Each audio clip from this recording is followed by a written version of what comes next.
why so many of us are lonely. Why 16-year-olds are lonely in the United States. Loneliness can be blamed on a rise of social media. Now, people use social media to have a false sense that they are not lonely. However, it's not the numbers, it's the quality of interaction. How many of you guys went to a restaurant and see this? Ehab and I, we were sitting down, we saw a bunch of kids all sitting in a row, but they're all playing together. Not one of them was saying anything. They're probably texting each other. Actually, one time, Becca was sitting on the couch, and she had a couple of her friends sitting. There was like 3 girls sitting on the couch, and they're really quiet. So I went to look, what are they doing? They're talking to each other through text on the couch next to each other. Face-to-face is vital to alleviate loneliness. Unfortunately, there is a growing loss of empathy and genuineness. Having a good conversation is decreasing so much. Face-to-face is vital. And I think that's why coming downstairs in the basement, talking to people is vital. For us to even replenish for the week if we have to. As many people as we can talk to. Now, studies show that people are increasingly struggling with holding conversations. These are the kids, not these particular kids, but these are kids Ehab and I saw. Literally, they're all sitting next to each other texting. Nothing else to do, right? When this is harder for them to do. Put those phones away. So, social media. When interact with friends using emoji, this is not talking, people. Your emojis are not talking. Sometimes you text somebody, I do it too. Sometimes you text somebody, you send them a thumbs up. It's like, really? Okay, but it's easier, right? Than calling them and say, hey, thanks a lot. I appreciate what you just did. When looking at other social media, we compare ourselves. This is definitely a study that was done. We do compare ourselves. I hear a lot of people coming in and saying, I'm so lonely. Every time I look at Facebook, I realize I have nothing. I have no friends. And I'm like, well, stop looking at Facebook. Just put it away. Literally. I have people erase it while they're sitting in my office because they cannot break it. And all they do is compare themselves to how wonderful people look. She wanted to take a picture because she wanted to post it because she got a job. She asked us to take 30 pictures so she could post one. So in every picture that you see on Facebook is not a quick, oh, take a picture, quick, take it. Oh, it's like, oh no, you're not posting this. Erase, take another one. Erase until we find the perfect one. So what you're seeing is what they want you to see.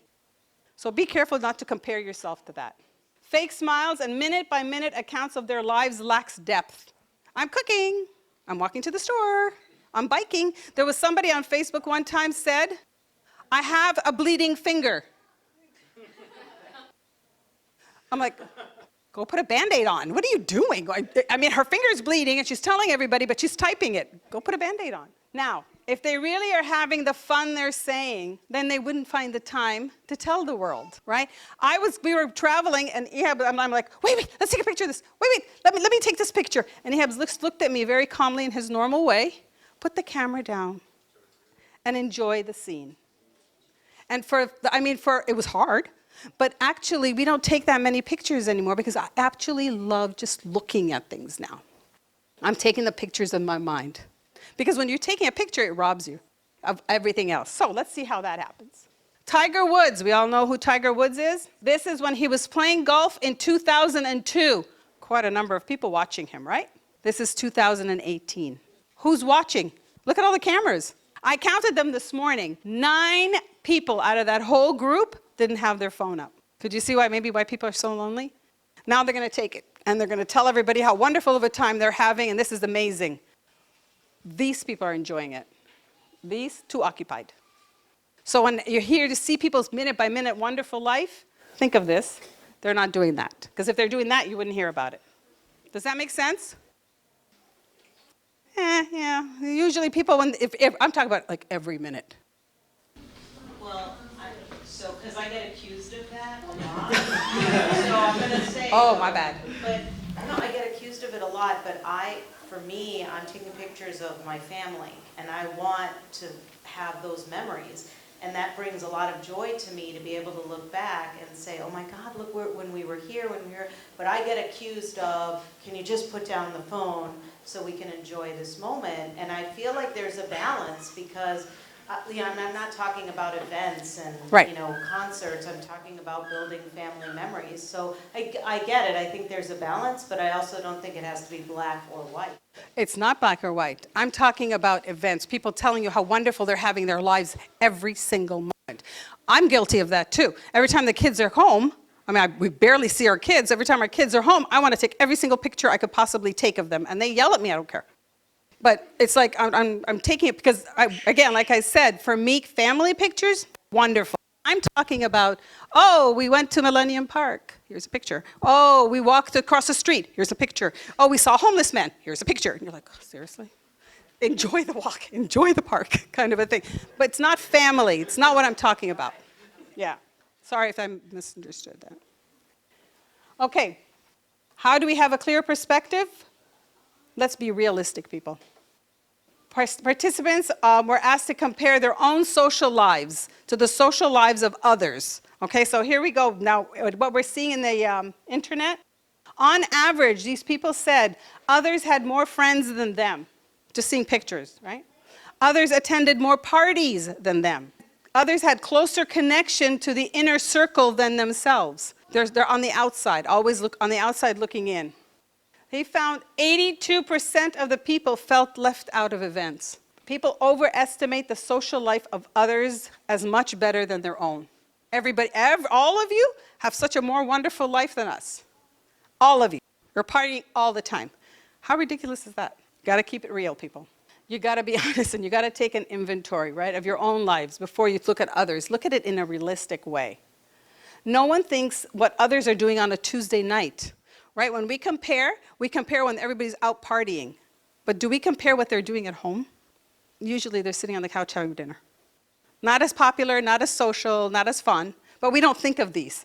We think of what we're seeing on Facebook. So if you guys are like spending more than a half an hour, 2 hours, 2.5 hours, we need to shut Facebook down. Because that is affecting you. Now, loneliness, I was reading an article, loneliness is contagious. How many of you guys know that? Is loneliness contagious?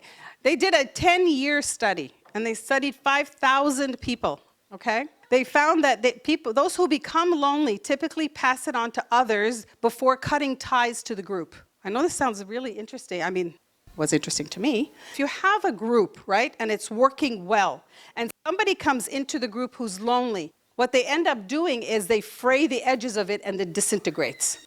Because they tend to penetrate the center of the group, right? And it just spreads among groups. And you see that a lot in if you have a yoga group or a dinner group or something, small groups, what ends up happening, someone comes in, penetrates it, and they're lonely, so it's going to spread out to everybody. And then that group will no longer exist. So in Sardinia, Italy, there is what they're saying is these people are so protective of their lifestyle that they don't welcome people. They just don't welcome anybody because they don't want anyone penetrating what they already have that's working so well for thousands of years. Right? It's a very interesting article. If you want to read it, I can give it to you. It's a very, very good study in that, they don't want anyone anywhere near their families. So if you go in new, they'll ask you, who's your family? If you don't have a family there, they're not going to be very welcoming. They don't want anyone to come in and penetrate the inner circle, which is quite interesting.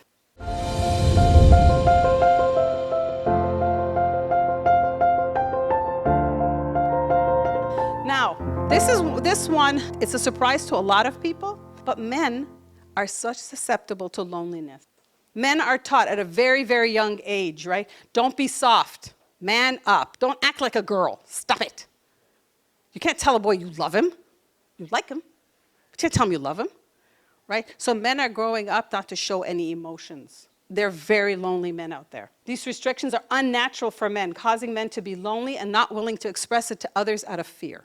Men must have other male friends to connect with regularly. They have to. Men, it's just as important as women get together, men need to get together for their own psychological well-being. There's nothing wrong with that.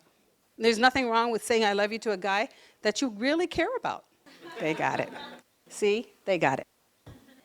Now, things to do to fight loneliness. Here's some solutions. Please talk to a stranger. How many of us sit on the bus or the train or sit in anywhere and don't say 2 words to somebody? You all talk to people? Talk to your Uber driver. Yeah, talk to your Uber driver. I was out somewhere last couple of days ago and I was sitting down and there was 2 people sitting next to me and I'm just trying to see, should I talk to these people and see what happens? And as soon as I did, somebody walked by with really awesome socks on, walked by and I said, "Ooh, awesome socks."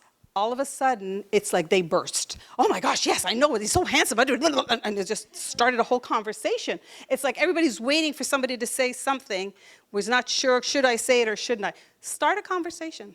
"Hey, weather's beautiful today." 99.9% they'll say absolutely.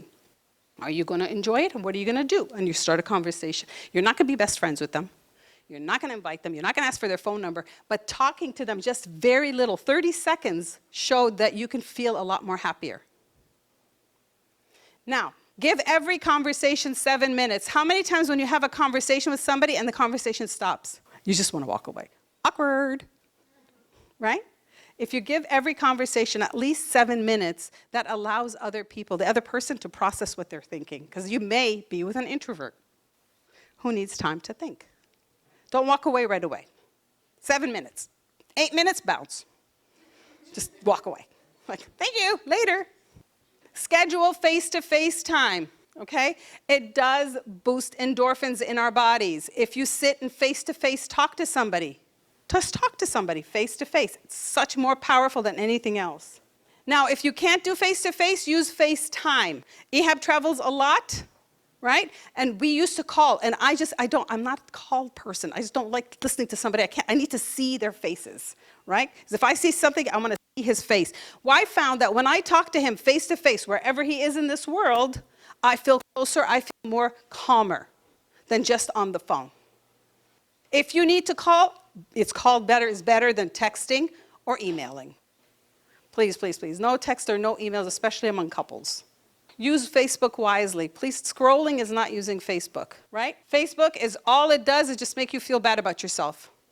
Your weight, your looks, your job, your life, your car, just basically all together, just one big bundle. Now, when I say use Facebook wisely, sometimes it's good to create a Bible study or a book club in Facebook. That would be a useful tool for it. Be a good neighbor. How many of you guys, bless you, how many of you guys know your neighbors? 2? 3, 4, 5, 6, okay, 7. The rest of you, let's get to know our neighbors. You never know, right? Just to know that who is in your area makes you sense of security also. Develop a ritual, right? Find something that a lot of you like. So if a lot of you like I said, a book club, if you like to read a book club, meet together and talk about it. Once you do that, that comes a connection. Once you have that connection, then you're able to fill each other's tanks. You feel good, you look forward to it. It's isolation. Have realistic standards, people. You're not going to be invited to every wedding, every party, every event, everything. It's not going to happen unless you know everybody. Adopt a pet. Sometimes having a pet is a really good thing to cure loneliness. Be comfortable with your thoughts. If something's coming up for you and it's negative and you don't like it, running around or isolating yourself doesn't usually help. Say yes. Here's the one. If your mind tells you to say no, stay home, go opposite to what your brain is telling you. Talk to others about how you're feeling and you'll realize you are not alone. Reach out and touch someone. So all we need to do is what the church has been telling us for so long. If you don't see somebody in church, reach out to them. Say hi. I miss you. What's going on? Are you okay? Is everything all right? Everybody healthy? Great. When you do that, that person feels loved. All you have to do is send a small email. Hey, how you doing? That person will feel enough love to come in and want to talk to you. And that could be the beginning of someone who's going to slip this way or that way. There's my little lizard. So I found this, and I really would like you guys to think about it. Your mind is a garden. Your thoughts are a seed. You can grow flowers, or you can grow weeds. I like this one. Thank you. Thank you, Maggie.